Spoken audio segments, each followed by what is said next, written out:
La casa di Tano. Salgo gradini di marmo che ghiaccia i pensieri. Un'energia avversa mi pervade, ma i piedi si muovono a cercar il giusto assetto tra piastrelle ingrigite dallo sporco. Perché sto nella casa di Tano? A passo felino esploro gli angoli bui. Odo i discorsi di Tano che cadendo dal tetto si frantumano nel ricordo di Felicia e Peppino impastato.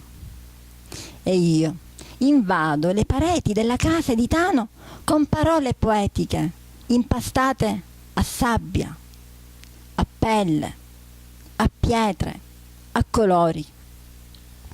Gatta dal passo guardingo, assorbo il buio e avanzo spavalda. Capto voci d'odio del passato. Dedico voci d'amore al presente. Immagino voci di speranza nel futuro. Brava, grazie, bravissima. Grazie, Ciao. grazie.